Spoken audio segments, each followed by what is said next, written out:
பாமகவில் ரொம்ப இறுதி காலம் வரை உழைச்சவர் உங்களுடைய மாமா. கடைசி காலம் வரைக்கும் பாமகவுக்காகவே இருந்தாரு. ஆனா இப்படி இருக்கையில நீங்க பாத்தீங்கன்னா ஜே குரு பாட்டாளி மக்கள் கட்சி என்ற ஒரு புதிய கட்சியை துவங்கி இருக்கீங்க. அவர் கடைசி காலம் வரைக்கும், கடைசி மூச்சு வரைக்குமே இந்த சமுதாயத்துக்காக தான் பாடுபட்டு இருந்தாரு. இப்போ எலெக்ஷன் முடிஞ்சு 2021 இன்னைக்கு 2026 ஆயிடுச்சு, 5 வருஷம் ஆயிடுச்சு. எடப்பாடி அவர்கள் ஒரு இடத்துல கூட அதை நான் சரியான முறையில தான் கொடுத்தேன், ஏன் ரத்து செஞ்சீங்கன்னு எங்கேயுமே கேள்வி எழுப்பு. எங்களுக்கு அடிப்படை தேவைன்னு பாத்தீங்கன்னா இடஒதுக்கீடு மட்டும்தான். இந்த இடஒதுக்கீடு கேட்டுதான் பாட்டாளி மக்கள் கட்சி ஆரம்பிச்சதுக்கான காரணமும் இந்த இடஒதுக்கீடு, வன்னியர் சங்கம் உருவானதுக்கான காரணமும் இந்த இடஒதுக்கீடு, நாங்க உருவானதுக்கான காரணமும் இந்த இடஒதுக்கீடு. வேற எந்த அரசியல் நோக்கமும் கிடையாது. இன்னைக்கு பிஜேபியில் அண்ணாமலை அவர்கள் பாத்தீங்கன்னா அவர் பரப்புரை போகும்போது 10.5 இல்ல ஜாதி வாரி கணக்கெடுப்பு எடுத்தா வட தமிழக ஜாதி கலவரம், இது எப்படி ஏத்துக்க முடியும்? அப்ப இது வன்னியர் மக்களுக்கு மேல இருக்க வன்மம் தான். பாமக ஆரம்பிச்சதுல இருந்து கிராஃப் மேல போயிட்டே இருந்து வளர்ச்சி இருந்தது. 25-30 தொகுதியில செகண்ட் பிளேஸ்ல இருந்தாங்க. 5000-2000 வாக்கு வித்தியாசத்துல இருந்தாங்க. 200 கவுன்சிலர்ஸ் இருந்தாங்க. மாவட்ட சேர்மன் ஒரு 50 பேர் இருந்தாங்க. இவ்வளவு பேர் இருந்தாங்க. அதுக்கப்புறம் இவங்க கூட்டணி போக வேண்டியதுக்கான காரணம் என்ன? தனி ரிசர்வேஷன் தான் கேட்டோம். அதுல எடப்பாடி அவர்கள் எங்களுக்கு சூழ்ச்சி செஞ்சுதான் இன்னைக்கு இந்த 10.5 எங்களுக்கு சுருக்கணும். 20% இடஒதுக்கீடு கேட்டுக்கிட்டு இருந்த இடத்துல 10.5 எடப்பாடி தான் கொடுத்தாரு. அவரே நீங்க சூழ்ச்சி செஞ்சாரு.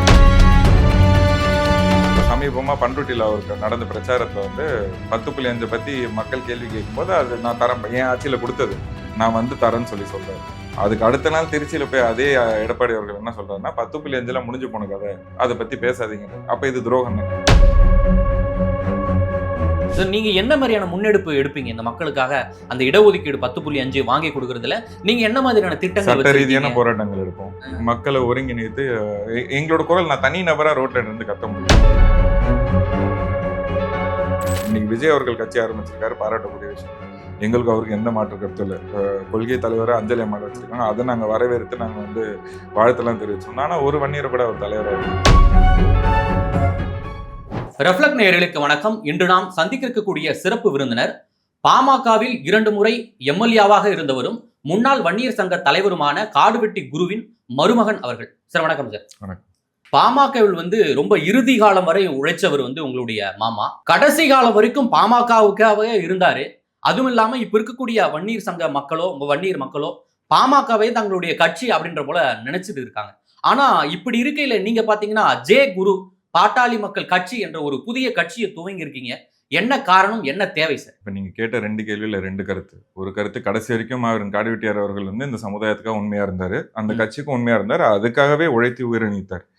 அவர் கடைசி காலம் வரைக்கும், கடைசி மூச்சு வரைக்குமே இந்த சமுதாயத்துக்காக தான் பாடுபட்டு இருந்தார். அவரு போன சிறைச்சாலையா இருக்கட்டும், பாதி நாள் அவர் ஒண்ணு சிறைச்சாலையில இருப்பார், இல்ல ஹாஸ்பிட்டல்ல இருப்பார். இப்படிதான் அவரோட வாழ்க்கை. போராட்ட காலம், ஜெயிலு, ஹாஸ்பிட்டல், கோர்ட்டு, இவ்வளவுதான் அவரோட வாழ்க்கை இருந்தது. இந்த மக்களுக்காகவே போராடினார்.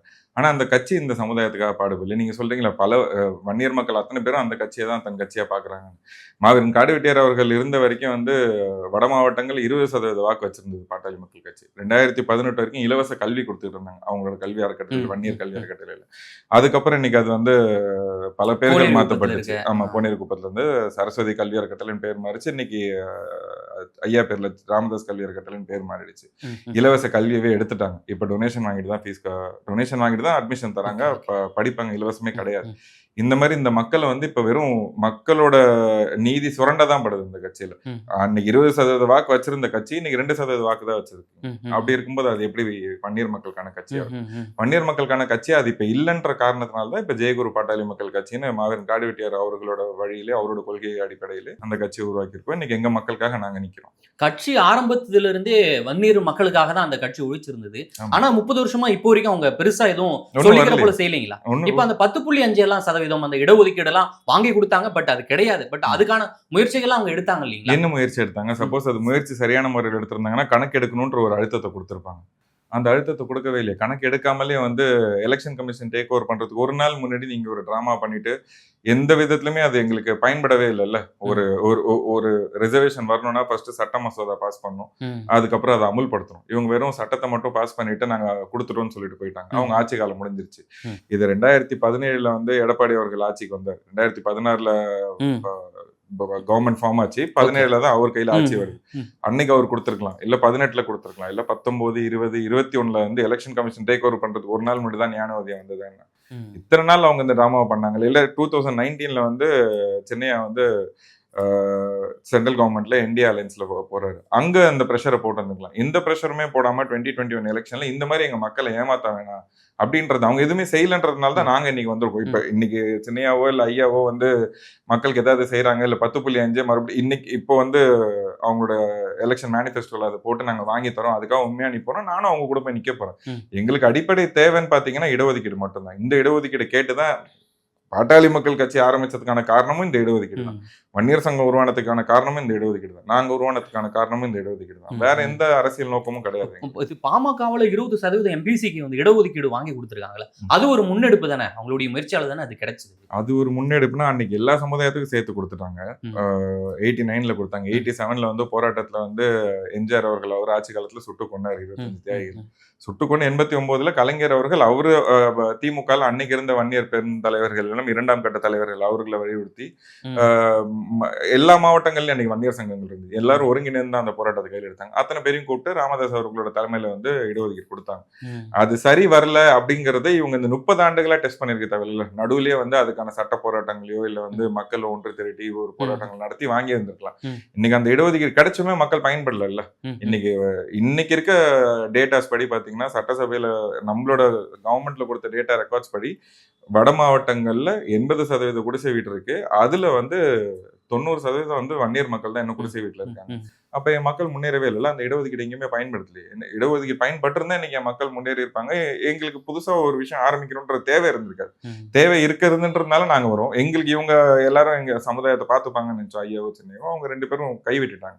இந்த மக்களை வந்து சமூக நீதி சூறையாடல் நடந்திருக்கு. இந்த மக்களோட உரிமைகள் பறிக்கப்பட்டிருக்கு. அதுக்கான குரலா நாங்க மாவீரன் காடுவெட்டியார் அவர்களோட வழியில நாங்க இன்னைக்கு வந்தோம். நீங்க என்ன மாதிரியான முன்னெடுப்பு எடுப்பீங்க இந்த மக்களுக்காக? அந்த இடஒதுக்கீடு 10.5 வாங்கி கொடுக்கறதுல நீங்க என்ன மாதிரியான திட்டங்கள் சட்ட ரீதியான போராட்டங்கள் எடுப்போம். மக்களை ஒருங்கிணைத்து எங்களோட குரல் நான் தனி நபரா ரோட்ல இருந்து கத்த முடியும். இப்போ இன்னைக்கு வந்து சட்டசபை கூடி இருக்கு. இன்னைக்கு உதாரணத்துக்கு சொல்லணும்னா 5 எம்எல்ஏ இருக்காங்க. ஐயா கூட 2 எம்எல்ஏ இருக்காங்க. சின்னவர் அவர் கூட 3 எம்எல்ஏ இருக்காங்க. 5 பேர் அங்க சட்டசபையில அதுக்கான குரல் எழுப்பலாம். அதை விட்டுட்டு அவங்க வெளிநடப்பு செஞ்சுட்டு வந்து உட்காந்துருக்காங்க. இவங்க பண்ண மாட்டேன்றாங்கன்றதுதான் எங்களோட வருத்தம். எங்களுக்கான கட்சியா இவங்களதான் நாங்க பார்த்தோம். நான் இல்லைன்னு சொல்லவே இல்லை. அவங்களும் அந்த அடையாளத்தை தான் இன்னைக்கு வளர்ந்துருக்காங்க. வேற யாரும் ஒரு ஓட்டு கூட அவங்களுக்கு கிடையாது. வன்னியர்களோட ஓட்டு மட்டும்தான் பாமக. இன்னைக்கு அது எல்லாத்தையும் உதறி தள்ளிட்டு 2% வாக்கதான் வச்சிருக்காங்க. மக்கள் இவங்க கைவிட்டதுனால மக்கள் இவங்களை கைவிட்டுட்டாங்க. எங்களால நாங்க சட்ட ரீதியான போராட்டங்களையும் மக்களை ஒருங்கிணைத்தி அமைதி வழியில போராட்டத்தை கையெடுப்போம். வரும் காலங்கள்ல அதுக்கான முன்னேற்பாடுகளை நாங்க செய்வோம். அதற்கான ஆவணங்கள்லாம் இருக்கா? இப்போ மக்கள் வன்னியர் சமூகம் வந்து ரொம்ப மிகவும் பிற்படுத்தப்பட்டு இருக்கு. அதற்கான ஆவணங்கள் சரியான முறையான ஆவணங்கள் இல்லாதாலதான் அது நிக்கல. சோ அதற்கான ஆவணங்கள்லாம் நீங்க வச்சிருக்கீங்களா? இல்ல, சர்க்காரியா கமிஷன் போட்டிருக்காங்க. சட்டநாதன் கமிஷன் இருக்கு. அதோட டேட்டாஸ் இருக்கு. இதுக்கு முன்னாடி இருக்க உங்களுடைய முயற்சிக்குன்னு நீங்க வந்து அதுதான் இவங்க இந்த டேட்டாஸ் கவர்மெண்ட் ரெக்கார்ட்ஸ்ல இருக்கு. அந்த டேட்டாஸ் பாஸ் சென்செக்ஸ் இருக்கு. இது எல்லாத்தையும் எடுத்து வச்சு நாங்க எங்களோட ஆவணங்களை கேட்கலாம். இப்போ நாங்க கவர்மெண்ட் வலியுறுத்துறது என்னன்னா லேட்டஸ்ட் சென்செக்ஸ் எடுங்க அப்படின்றது. அது சென்ட்ரல் கவர்மெண்ட் ஸ்டேட் கவர்மெண்ட் சேர்ந்து எடுக்கும். நம்ம ஒருத்தர சொன்னா இவங்க அவங்க கை காமிக்கிறாங்க, அவங்க சொன்னா இவங்க கை காமிக்கிறாங்க. இதுக்கு நாங்க எங்களுக்கு ஒரு பெரிய பிளாட்ஃபார்ம் இருந்தாலும் ஒருங்கிணைந்து நாங்க ஒற்றை குரலா ஒழிச்சா மட்டும்தான் அது வந்து சக்சஸ்ஃபுல் ஆகும். அதுக்கான முயற்சிகளை நாங்க எடுத்துக்கிட்டோம். இப்போ இப்போ வந்து நீங்க உங்களுடைய முன்னெடுப்பு வந்து உள் இடஒதுக்கீடுலயே இருக்கா, இல்ல நீங்க தனியா எங்களுக்கு தனி ஏன்னா சிங்கிள் மெஜாரிட்டி சம்பவம் நாங்க தனி ரிசர்வேஷன் தான் கேட்டோம். அதுல எடப்பாடி அவர்கள் எங்களுக்கு சூழ்ச்சி செஞ்சுதான் இன்னைக்கு இந்த 10.5 எங்களுக்கு சுருக்கினார். 20% இடஒதுக்கீடு கேட்டுக்கிட்டு இருந்த இடத்துல 10.5 எடப்பாடி தான் கொடுத்தாரு. அவரே நீங்க சூழ்ச்சி செஞ்சாரு. ஆமா, பின்ன நாங்க 20% ரிசர்வேஷன் கேட்கிறோம். சிங்கிள் மெஜாரிட்டி கம்யூனிட்டி நீங்க சொல்லுங்க. நாங்க சொல்லணும்ல, இதுக்கு முன்னாடி இருந்த பல கமிஷன்ஸ் எடுத்து கொடுத்த டேட்டா பிரிட்டிஷ் கவர்மெண்ட் பீரியட்ல அவங்க எடுத்து கொடுத்த டேட்டாலுமே single largest community Vanniyar community தான் இருக்கு. அந்த டேட்டாஸ் படியே எங்களுக்கு ரிசர்வேஷன் கொடுத்துருக்கலாம். அப்படி இல்லைன்னா புதுசா சென்செக்ஸ் எடுத்து இருந்திருக்கலாம், இல்ல ஏதாவது ஒண்ணு பண்ணிருந்திருக்கலாம். எதுவுமே பண்ணாம 10.5 ஃபிகருக்குள்ள எங்களுக்கு சுருக்குனது தவறான விஷயம் தானே. இப்ப அந்த 10.5 கிடைக்கல, எதுவுமே கிடைக்காம இல்ல நிற்குது நிக்கிறாங்க. அந்த சமுதாயத்துக்கான குரல் தான். இப்போ பாமக வந்து 2 பிரிவா இருக்கே, அதை எப்படி பாக்குறீங்க? எதனால இருக்கு அந்த 2 பிரிவு? அதிகார போட்டி, பணப்போட்டி, இது குடும்பத்துக்கான பிரச்சனை. இது கட்சிக்கான பிரச்சனையே கிடையாது. இல்ல இதனால எங்க மக்கள் எந்த விதத்துல மக்கள் பாதிப்படைறாங்க. இரு தலைமையை ஃபாலோ பண்ணி அவங்க 2 பேருக்குள்ள பிரச்சனை வந்து வழக்கு நடக்குது. 2 பேர் ஜெயில இருக்காங்க. இப்பதான் ரீசெண்டா ஒருத்தர் ரிலீஸ் ஆயிருக்காரு. இதனால என் சமுதாயம் எந்த இடத்துலயும் முன்னேற போறது.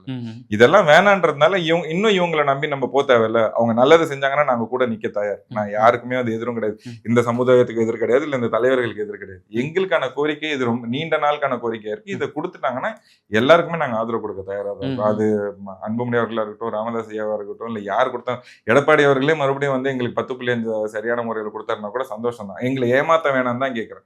எல்லா கட்சிகளும் வன்னியர் மேல வன்மமா இருக்காங்களே, அதுவும் இல்லாம பாட்டாளி மக்கள் கட்சியில இருக்க 2 தலைவர்களுமே இந்த சமுதாய மக்களை வந்து சூறையாடிட்டு இருக்காங்களேன்ற வருத்தம் தான். இப்போ பெரியய்யா ஒரு பக்கம், ஒரு சின்னவர் ஒரு பக்கம், அடுத்து பல பிரிவுகள் வன்னியர் சார்ந்த கட்சிகளே இருக்கு. பெரும் சமுதாயம் எல்லாரும் எல்லா தலைவர்களுமே ஏமாற்றம். பிரிஞ்சு இருக்காங்க. வேல்முருகன் அவரு தமிழ் தேசியம், மற்ற வன்னியர் சங்கங்கள்லாம் இருக்கு, கூட்டமைப்பெல்லாம் இருக்கு. இப்படி பிரிஞ்சு இருந்தா கோரிக்கைகள் எப்படி இருந்தா எப்படி நீங்க ஒற்றுமைப்படுத்தி உங்களுடைய கோரிக்கைகளை எப்படி நிறைவேற்றுவீங்க? அதான் கூட்டமைப்பு உருவானதே வந்து ஐயா ராமதாஸ் அவர்களுக்கும் அன்புமணி ராமதாஸ் அவர்களுக்கும் எதிர்ப்பா தான் இந்த கூட்டமைப்பை உருவாச்சு. அவங்க எல்லாரும் இப்ப எங்க கூட ஒன்றாதான் இருக்காங்க. எல்லாரும் சேர்ந்துதான் எங்களோட குரலை நாங்க ஒழிச்சுக்கிட்டு இருக்கோம். இப்ப அது எல்லாத்தையும் ஒண்ணு ஆக்குவோம் நாங்க. இவங்க 2 பேரும் சரியா இருந்தாங்கன்னா ஓகே, அப்படி இல்லைன்னா இப்போ 2 பேரையும் நீங்க ஒண்ணு சேர்ப்பீங்களா? அதுக்கான முயற்சி நான் எடுத்து அதனால என்ன பலன் எனக்கு? அதுக்கான முயற்சி அவங்களே எடுக்கலங்கும் போது நான் போய் எதுக்கு அதுக்கான முயற்சி எடுக்கணும்? அவங்க செஞ்சா ஓகேன்றேன். நான் எனக்கும் அவங்களுக்கு தனிப்பட்ட கருத்து என்ன வேணாலும் இருக்கலாம். என் சமுதாய மக்களுக்கான தலைவரா நீங்க உருவாகி நின்னும் போது அந்த தலைமை பண்புக்கான எந்தவித பண்பையுமே நீங்க வெளிப்படுத்தலையே. நீங்க வெறும் பதவி அரசியலுக்குமே பண அரசியல் மட்டுமே தான் நீங்க பண்ணிட்டீங்க. இன்னைக்கு நீங்க 2 பேரும் சண்டை போட்டதுனால என் சமுதாயம் எந்த இடத்துலயும் முன்னேறல. அதுதான் என்னோட கேள்வியை தவிர என் சமுதாயத்துக்காக இன்னைக்கு நான் நிக்கிறேன். என்ன நம்பி மாவீரன் காடுவெட்டியார் அவர்களோட விசுவாசிகள் அத்தனை பேரும் இருக்காங்க. நாங்க இன்னைக்கு முன்னேறி போகலான் இருக்கோம்.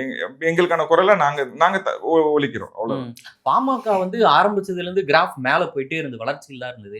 அதுக்கடுத்து எப்படி விழுந்துச்சுன்னு நினைக்கிறீங்க? 2014 தனிச்சு போட்டுக்கிட்டாங்க. அன்னைக்கு 20% வாக்கு நான் சொன்ன மாதிரி வட மாவட்டங்கள்ல இருந்தது.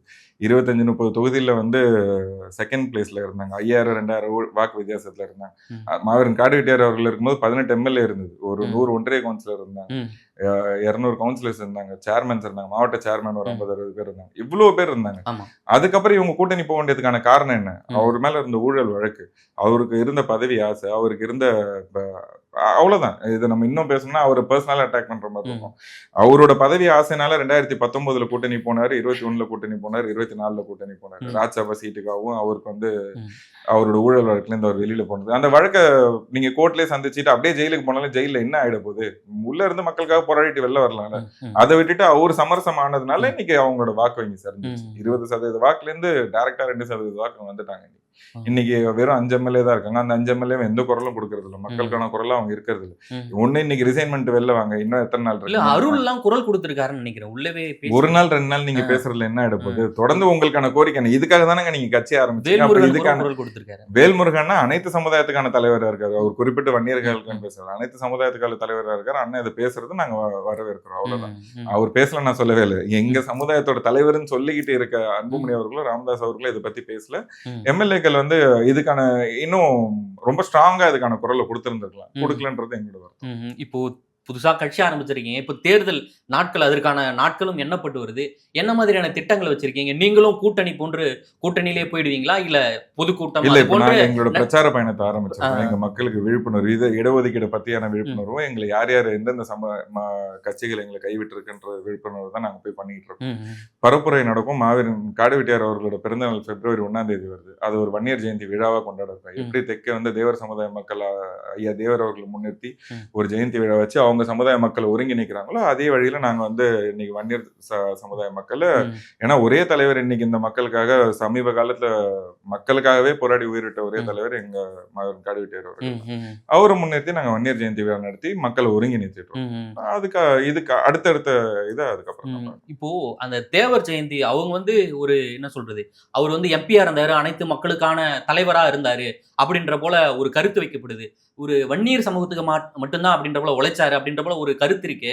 அது இல்ல பொதுவெளியில இருக்கு. பொதுவெளியில இருக்காது. ஏன்னா தவறா இந்த மாதிரியான ஒரே டேக்லைனை மட்டும் நீங்க கொடுக்கறதுனால தான் அந்த கருத்தே வருது. ஜெயங்கொண்டா, அரியலூர், பெரம்பலூர் இந்த தொகுதி வட மாவட்டங்கள் முழுவதும் பாத்தீங்கன்னா இரட்டை கோலை முறைன்னு ஒண்ணு இருந்தது. 2 டீ கிளாஸ் இருக்கும் டீ கடையில அந்த காலத்துல. அதை முற்றிலும் முறையடிச்சவர் அந்த பகுதிகள்ல மாவீரன் காடுவெட்டியார் அவர்கள் செஞ்சிருக்காரு. ஒரே நாள்ல 7 அம்பேத்கர் சிலை திறந்து வச்சிருக்காரு இந்த வட மாவட்டங்கள்ல மட்டுமே. அதே மாதிரி எந்த ஒரு பிற்படுத்தப்பட்ட தலைவரும் அம்பேத்கர் சிலை கிடையாது. அன்னைக்கு ஒரே நாள்ல அந்த காலகட்டத்துல அவ்வளவு எதிர்ப்பையும் தாண்டி இந்த மக்களுக்கு புரிய வைக்கணும், எல்லாம் சகோதர சமுதாயம் தான் அப்படின்னு சொல்லி புரிய வைக்கிறதுக்காக அந்த ஒரு செயலை செஞ்சாங்க. கோயிலுக்குள்ள வர முடியாது ஒரு சில கிராமங்கள்ல வட மாவட்டங்கள்ல. தாழ்த்தப்பட்ட மக்களை வந்து மாலை அணிவிச்சு கோயில்களை வரவேற்று கூட்டு போய் நீ எல்லாம் ஒண்ணுதான், கோயில்னா என்ன, சாமி எல்லாருக்கும் ஒண்ணுதான் சொல்லி வழிபாடுக்கு ஏற்படுத்தி கொடுத்தவர் காடுவெட்டியார் அவர்கள். இதுல எங்க நீங்க அவங்க ஒரு சமுதாயத்துக்கான தலைவர்னு சொல்லுங்க. எல்லாத்துக்கான தலைவரா இருந்தாங்க. முற்றிலும் பெண்களுக்கான பெரிய பாதுகாவலராக இருந்தாரு. அனைத்து சமுதாயத்துக்கான தலைவராக தான் இருந்தாங்க. எங்க சமுதாயத்துல பிரச்சனை இருந்தது, எங்க சமுதாயத்துக்கு இடஒதுக்கீடு அதிகமா தேவைப்பட்டதுக்கான அதுக்கான குரலை ஜாஸ்தியா கொடுத்தாங்களே தவிர நாங்க மட்டும் தான் நல்லா இருக்கணும்னு காடுவெட்டியார் அவர்கள் எங்கேயும் சொன்னதில்லை. அதே தான் நாங்களும் சொல்றோம். நான் என்ன கேட்கிறேன், 10.5 நீங்க தர தேவையில்லை, கணக்கெடுங்க. ஆல் ஓவர் இந்தியாவோ இல்லை ஆல் ஓவர் தமிழ்நாடு நீங்க கணக்கெடுங்க. கணக்கெடுத்து அனைத்து சமுதாய மக்களுக்கு அவங்களுக்கு கணக்கெடுப்புக்கு உரிய பங்கிட வகுப்பாத விதாச்சாரப்படி எல்லாருக்கும் ஈக்குவலா பிரிச்சு கொடுக்கணும் தான் நாங்க. எங்களுக்கு அது 5% இருந்தாலும் சரி, 10% இருந்தாலும் சரி, 2% இருந்தாலும் சரி, எல்லாருக்கும் கொடுத்தா எல்லாருக்கும் அவங்களுக்கு ஒரு ரிசர்வேஷன் கிடைச்சிட போகுது. அவங்களுக்கான தேவைகள் பூர்த்தி அடைய போகுது இல்ல, யாருக்கும் எந்த பிரச்சனையும் இருக்க போறது. சரி, இப்போ சொன்னீங்க கோவிலுக்குள்ள எல்லாம் அழைச்சுன்னு போனாரு, இரட்டை குவளை முறையெல்லாம் அவருக்கு ஒரு பெரும்பங்கு இருக்கு. ஆனா இப்பவும் இந்த விழுப்புரம் பக்கத்துல கூட மேல்பாதி அப்படின்ற ஊர்ல எல்லாம் உள்ள போகாத நிலையெல்லாம் இருக்கு இல்லையா? அது போதானே சரியாகும். அன்னைக்கு உள்ளே போக முடியாத அளவுக்கு இருந்த பிரச்சனை அன்னைக்கு சரி பண்ணாங்க. இன்னைக்கு இருக்க தலைவர்கள் அது செய்யலையே. அது அன்புமணி அவர்கள் முன்னிருந்து செய்யணும், இல்ல ராமதாஸ் அவர்கள் முன்னிருந்து செய்யணும். அது அந்தந்த சுச்சுவேஷன்ஸ் அப்படியே அவங்க அதை அரசியல் ஆக்குறதுனால தான் அந்த பிரச்சனைகள் வரும். எல்லாருக்கும் ஒண்ணுதான் கோயில் யாருமே வந்து பிரிச்சு பார்க்க கூடாது. இது எங்க கோயில் அவங்க கோயில். கோயில்ன்றது ஒரு ஒரு ஸ்தலம், அது அவ்வளவுதான். அங்க போய் வழிபாடு செய்ய வேண்டியது அனைவருக்குமான உரிமை. அதை யாரும் தடுக்கிறது. இப்போ அதிமுகவுடைய வீழ்ச்சிக்கு வந்து அந்த தேவர் சமூகம் வந்து ஒரு முக்கிய பங்கு. ஏன்னா அவங்களுக்கான ஓபிஎஸ், சசிகலா அவங்க தான் அவங்களுடைய ரெப்ரசன்டேட்டிவா இருந்தாங்க. அதே போல அந்த மக்களுக்கு வந்து இந்த அரசியல் விழிப்புணர்வு ரொம்ப அதிகம். இப்ப பாத்தீங்கன்னா அவங்க கிடையாது, இப்போ வரைக்கும் அதிமுக ஜெயிக்கல. அது போன்று வன்னியர் சமூக மக்கள் மத்தியில் அந்த விழிப்புணர்வு இருக்கு. அந்த விழிப்புணர்வு இருக்கு. அதான் நான் தான் சொன்னல, இப்ப இந்த விழிப்புணர்வை தான் நாங்க வந்து நடைப்பயணமா போய் எங்க மக்கள் கொடுத்துட்டு இருக்கோம். ஏன்னா வாக்கு எடுத்துக்கிட்டு போனது பாத்தீங்கன்னா ஏடிஎம்கே ஆட்சி தான் வந்து, ஐ மீன் ஏடிஎம்கே கட்சி தான் வந்து வன்னியர் ஓட்ட பெரிய அளவுல எடுத்துட்டு போனாங்க. 10.5 நாங்க கொடுத்தோம்னு சொல்லி எடுத்துட்டு போயிட்டாங்க. ஆனா அது சரியான முறையில கொடுத்திருந்தா நாங்க ஆதரவு தரோம் தான் சொல்றோம். 10.5 அவர் எடுத்துக்கிட்டு இன்னைய வரைக்கும் ஒரு இடத்துல கூட இப்ப எலெக்ஷன் முடிஞ்சு 2021 இருந்து நீ 2026 ஆயிடுச்சு, 5 வருஷம் ஆயிடுச்சு. எடப்பாடி அவர்கள் ஒரு இடத்துல கூட அதை நான் சரியான முறையில தான் கொடுத்தேன், ஏன் வந்து ரத்து செஞ்சீங்க நீங்க எங்கேயுமே கேள்வி எழுப்பல. இல்ல ஸ்டேட் ஹைகோர்ட்லயோ இல்ல சுப்ரீம் கோர்ட்ல கேஸ் நடக்கும்போது இன்டர்வியூ ஆகி அவர் தரப்புல இருந்து ஒரு வக்கீல வச்சு எல்லா தரப்புலையும் நான் வச்சுதான் இந்த முயற்சி எடுக்கவே இல்லை. இது தவறு. இந்த தவறு வந்து நாங்க தட்டி கேட்கிறோம். இந்த இடத்துல ஏன் இந்த மாதிரி எங்க மக்களை ஏமாத்துறீங்க? அதை கூட விடுங்க. இன்னைக்கு 2 நாள் முன்னாடி அவர் வந்து அவரோட மேனிஃபெஸ்டோ ஒரு பார்ட் ஆஃப் தி மேனிஃபெஸ்டோ 2000 ரூபாய் கொடுக்குறேன்னு சொன்னவர் 10.5 பத்தி ஒரு வார்த்தையில சொல்லணுமா இல்லையா? அப்ப என் மக்களோட ஓட்டு மட்டும் அதிமுகவுக்கு வேணும்னு நினைச்சா எப்படி? அதை நாங்க விட மாட்டோம். அன்புமணி அவரோட கூட்டணி போயிருக்காரு சார். அதுதான் சொல்றேன், எங்க மக்களுக்கு இவர் துரோகம் செய்யறாருன்றதான் நாங்க சொன்னோம். இன்னைக்கு அதே அன்புமணி அவர்கள் 10.5 நான் வாங்கி தரேன், அதுக்காக தான் நான் கூட்டணி வச்சேன்னு சொன்னா நான் பாராட்டுறேன், வரவேற்கிறேன். எனக்கான வேலை மிச்சம். யாரோ ஒருத்தர் வாங்கி கொடுத்தாங்கன்னா சந்தோஷம், நான் அதை அனுபவிச்சுட்டு போறேன். நான் வந்து கஷ்டப்பட்டு என்ன பண்ண போறேன்? கிடைச்சதுன்னா சந்தோஷம். நானும் எங்க மக்களுக்கு வருங்காலங்கள்ல இருக்க ஜெனரேஷனுக்கு ரிசர்வேஷன் கிடைக்க போகுது. இதை வச்சு அரசியல் பண்ணாதீங்க. இன்னைக்கு 10.5 நான் கொடுத்தேன்னு சொல்லி ஓட்டு வாங்கின அதிமுக ஏன் அமைதியா இருக்கு? இன்னைக்கு அவங்களோட மேனிஃபெஸ்டோல அதை பத்தி பேசல. அன்புமணி அவர்கள் கூட்டணி வச்சாரு, அவர் கூட்டணியிலேயே அவரோட வாக்குறுதிகள்ல இதை பத்தி பேசல. அப்ப எங்க மக்கள் மறுபடியும் ஏமாத்திட்டு இருக்காங்க. ஓட்டு வங்கியா மட்டும் தான் பாக்குறாங்க. அது இந்த எலெக்ஷன்ல நடக்காது. அதிமுக அந்த ஓட்டு வங்கி போகாது, டிரான்ஸ்பர் ஆகாத அளவுக்கு நாங்க எங்களோட வேலை. 10.5 கொடுப்பதில் வந்து ரொம்ப சிக்கல் இருக்கும். ஏன்னா தெற்கு இருக்கிற தலைவர்கள் ரொம்ப எதிர்வினை ஆடுறாங்க. இப்ப திருச்சி ஒரு கம்யூனிட்டிக்கு மட்டும் கொடுக்கும்போது உங்களுக்கு அந்த பிரச்சனை வருது. எல்லாருக்கும் பிரிச்சு கொடுத்துட்டா எல்லாரும் அமைதியா இருப்பாங்களா? அவங்களுக்கு தேவையான ரிசர்வேஷன் அவங்களுக்கு நான் இப்ப வந்து தெற்கு இருக்க சமுதாயத்துக்கு கொடுக்க கூடாது, இல்ல இந்த சமுதாயத்துக்கு கொடுக்க அந்த சமுதாயத்துக்கு கொடுக்க கூடாதுன்னு சொல்லி எல்லாருக்கும் பிரிச்சு கொடுங்க, எல்லாருக்கும் கணக்கெடுங்க, எல்லாருக்கும் பிரிச்சு கொடுங்க. அதுல என்ன கஷ்டம்? அது ஏன் கொடுக்க மாட்டேன்றீங்க? அவ்வளவுதான். அது சென்ட்ரல் கவர்மெண்ட் அதுக்கான முடிவு எடுக்கணும், ஸ்டேட் கவர்மெண்ட் கோஆபரேட் பண்ணணும். 2 பேரும் சேர்ந்து பண்ணாங்கன்னா அது நல்லபடியா ஸ்மூத்தா முடியும். அது நாங்க தொடர்ந்து எங்களோட வலியுறுத்தல நாங்க வந்து சட்ட ரீதியான போராட்டங்களும் செய்து மக்களுக்கு தலைவர்களை சந்திச்சு அதுக்கான கோரிக்கைகளை வைத்து கொண்டு தான் இருக்கும். 2 திராவிட கட்சிகளுமே வந்து எங்களுக்கு துரோகம் பண்ணிடுச்சு அப்படின்ற போல ஒரு பேட்டியில பேசியிருந்தீங்க. என்ன மாதிரியான துரோகத்தை பண்ணியிருந்தாங்க அவங்க? ஏன்னா வன்னியர் சமூகத்துல பெரும்பான்மையான எல்லா கட்சியிலுமே பெரும்பான்மையான எம்எல்ஏ இருக்காங்க, அமைச்சர்களும் இருக்காங்க வர போதெல்லாம். அப்படி இருக்கையில எப்படி நீங்க அந்த விமர்சனத்தை வச்சு? இல்ல அதான் இன்னைக்கு அதிமுகல பாத்தீங்கன்னா வெகு அளவுல வந்து வன்னியர்கள் தலைவர்கள் ஜாஸ்தியா இருக்காங்க, எம்எல்ஏக்கள் அந்த மாதிரி முக்கிய பொறுப்புல ஆளுங்க இருக்காங்க. ஆனா ஒரு மாநில பொறுப்புல கூட இன்னைக்கு அவர் மாநில பொதுச் செயலாளர் பாத்தீங்கன்னா எடப்பாடி அவர்கள் தான் இருக்காங்க. வன்னியர்களோட ஓட்டை வச்சிருக்காரு, ஆனா மாநில பொறுப்புல ஒரு வன்னியரை போடல. அதுக்கு மேல ஒரு கட்டத்துல பாத்தீங்கன்னா இப்ப இந்த 10.5 கொடுத்தாரு. 10.5 கொடுத்தவரு இப்ப சமீபமா பண்ருட்டியில அவருக்கு நடந்த பிரச்சாரத்துல வந்து 10.5 பத்தி மக்கள் கேள்வி கேட்கும் போது அது நான் தரேன், என் ஆட்சியில கொடுத்தது நான் வந்து தரேன்னு சொல்லி சொல்றேன். அதுக்கு அடுத்த நாள் திருச்சியில போய் அதே எடப்பாடி அவர்கள் என்ன சொல்றாருன்னா 10.5 முடிஞ்சு போன கதை, அதை பத்தி பேசாதீங்கன்றாங்க. அப்ப இது துரோகம் தானே? 25 தியாகிகளை சுட்டு கொண்டது அதிமுக ஆட்சி, அதுவும் துரோகம் தானே? அன்னைக்கு சுட்டு கொண்டுட்டு அன்னைக்கு இருந்த எம்ஜிஆர் தலைவர் அவர்கள் என்ன சொல்றாருன்னா, இந்த சமுதாயத்துல அவ்வளவு பெரிய மக்கள் இல்ல, ஐ மீன் அவ்வளவு பாப்புலேஷன் இல்ல, நீங்க உங்களுக்கு எதுக்கு நான் ரிசர்வேஷன் கொடுக்கணும் அப்படின்னு சொல்லி கேட்டார். இதெல்லாம் எங்களுக்கு செஞ்ச துரோகம் தானே. அன்னைக்கே ரிசர்வேஷன் கொடுத்திருந்தா என்னன்றது எங்களுக்கு தெரிஞ்சிருக்கும். எங்க மக்கள் போராடி இன்னும் போராட்ட காலத்துல இன்னும் ஜெயிலுக்கு போயிட்டு இன்னும் வழக்குகளை சந்திச்சுக்கிட்டு 2021 எலெக்ஷன் முன்னாடி ட்ரெயினை மறிச்சு நின்றுட்டு அவங்க மேல இருந்த வழக்கு, எவ்வளவு இளைஞர்கள் வழக்குன்னு இன்னும் கோர்ட்டுக்கும் வீட்டுக்கும் நடந்துட்டு இருக்காங்க. அதுக்கு அடுத்தது ஜெயலலிதா அம்மையார் பாத்தீங்கன்னா வீரப்பனார் அவர்கள் சூழ்ச்சியால சுட்டு கொண்டாங்க. இதே மாதிரி தொடர்ந்து துரோகம் செஞ்சுக்கிட்டே திமுக அந்த 22 பேருக்கு மணிமண்டபம் கட்டி அப்புறம் அவங்களுக்கு இருங்க நானே சொல்றேன். அந்த 87 சுட்டு கொண்டதுக்கு அப்புறம் 89 கலைஞர் அவர்கள் தான் கூப்பிட்டு இடஒதுக்கீடு தராரு. 108 சமுதாயத்துக்கு சேர்த்து அந்த 20% ரிசர்வேஷன் கொடுக்கறது கலைஞர் அவர்கள் தான் கொடுக்குறாங்க. இழப்பீடு தொகை கொடுத்திருக்காங்க, அவங்களுக்கு பென்ஷன் கொடுத்திருக்காங்க. இன்னைக்கு ஸ்டாலின் அவர்கள் மணிமண்டபம் கட்டியிருக்காரு, அவங்களுக்கு வேலை வாய்ப்பு தரேன்னு சொல்லியிருக்காங்க. அந்த குடும்பத்துல ஒருத்தருக்கு அவங்களோட படிப்புக்கு ஏற்ற போல வேலை வாய்ப்பு தரேன் இருக்காங்க. இதை நான் எந்த இடத்துலயும் மறுக்கவே இல்லையே. அவங்க தந்திருக்காங்கன்னு தான் சொல்றேன். நீங்க 10.5 இவங்களும் முயற்சி எடுத்து தரணும், தர சொல்லி நாங்க கேட்கிறோம். அதை தரலன்னு தான் நான் சொல்றேன். இவ்வளவு விஷயம் தந்திருக்காது, நான் கண்டிப்பா தந்திருக்காங்கன்னு தான் சொல்றேன். அதை நான் வரவேற்கிறேன். அதை நான் என்னைக்குமே எந்த இடத்துலயுமே மறுக்கல, மறக்கவும் மாட்டேன். இன்னைக்கு பிஜேபியில அண்ணாமலை அவர்கள் பாத்தீங்கன்னா அவர் பரப்புரை போகும்போது 10.5 இல்ல ஜாதி வாரி கணக்கெடுப்பு எடுத்தா வட தமிழகத்துல கலவரம் வரும்ன்றது, ஜாதி கலவரம் வரும்னு சொல்றது. இது எப்படி ஏத்துக்க முடியும்? அப்ப இது வன்னியர் மக்களுக்கு மேல இருக்க வன்மம் தானே. அதை தாண்டி 2024 எம்பி எலெக்ஷன்ஸ்ல ஒரே ஒரு வன்னியர் கேண்டிடேட் கூட போடல. இது வன்னியர் மக்கள் மேல இருக்க வன்மம் தானே பிஜேபிக்கு.